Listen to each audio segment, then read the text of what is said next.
Hey, what's up, everyone? Eric Rossi, the guy with the eye here, and it is the beginning of 2015.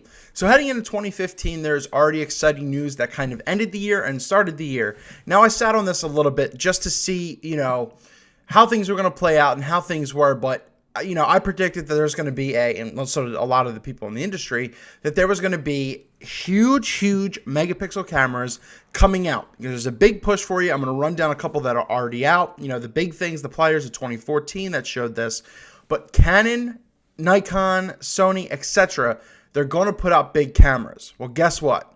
Canon might be first.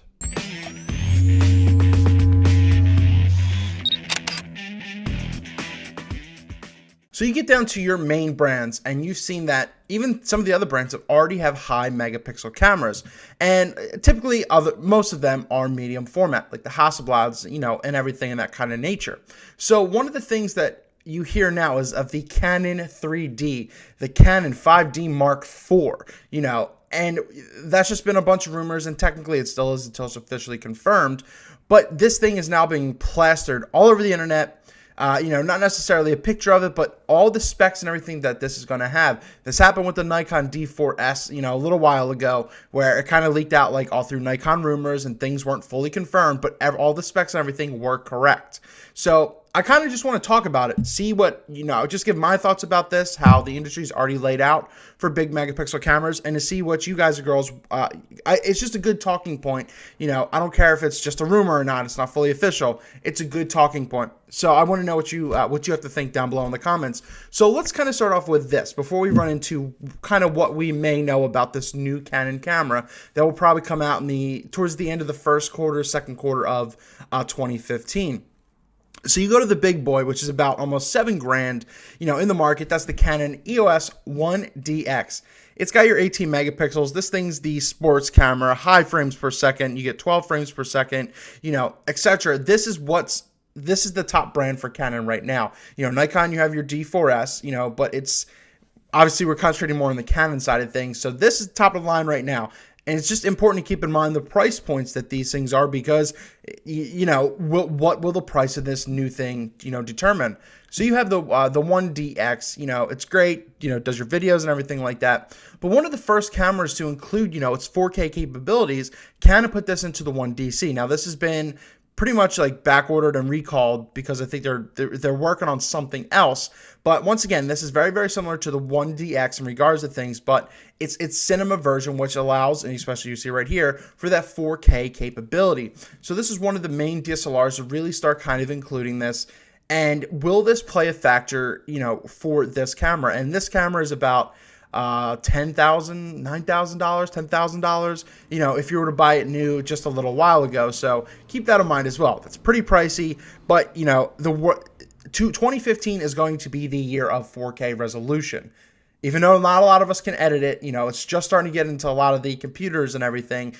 Mac just put out their 5K displays and everything like that. But everything's going to go 4K this year, 100%. You're going to get you're going to get 240 frames per second at 1080p. All that kind of stuff is really going to get in here. So that's two of the cameras. Then you have more of the video type cameras, which a lot of people really like the C300, C500, all that kind of stuff. But you have the C100, which is extremely popular.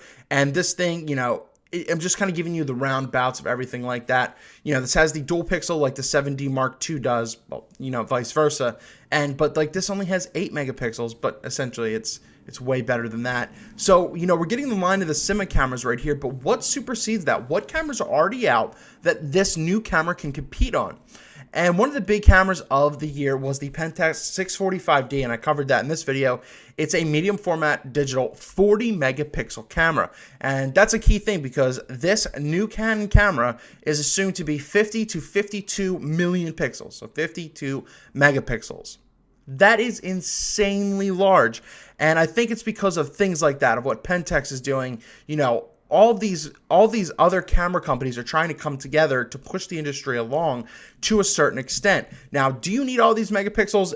It all depends on what you're shooting. Sports, okay, great. But one thing you're going to keep in mind is file sizes, and I'll touch on that in 1 second.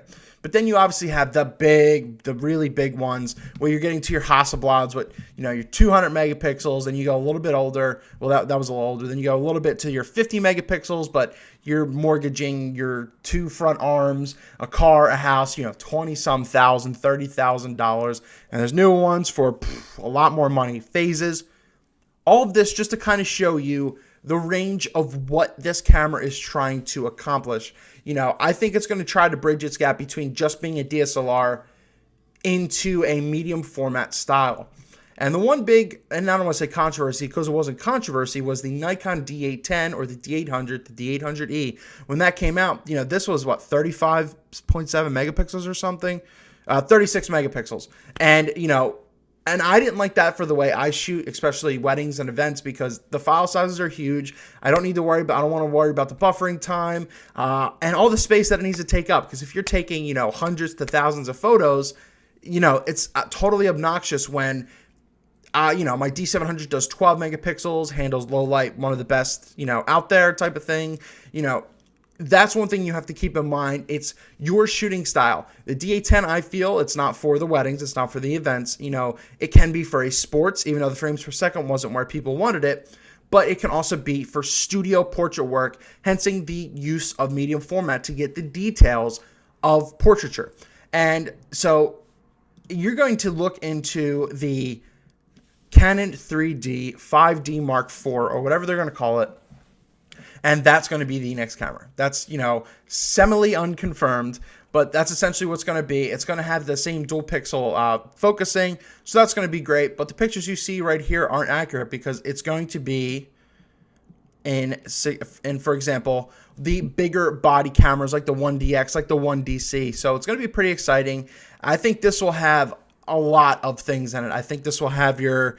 have your 52 megapixels. It's going to have 4K resolution. You're going to get, I would say, probably 10 frames per second. All that will definitely come out later on down the road. And Sony, Nikon, and everything, they're going to compete with this. Nikon, once again, put out their big guns when they went with the 36 megapixels with the D800 when that first came out.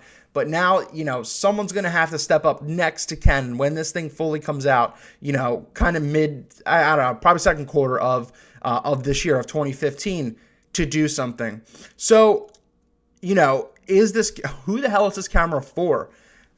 Essentially, to me, once again, I think it's going to be kind of that medium format gap where this is a semi-sport camera or this is a semi-portrait camera. Anywhere else, 52 megapixels is insanely large and unnecessary. But once again, it all depends on how you're shooting, what you're shooting.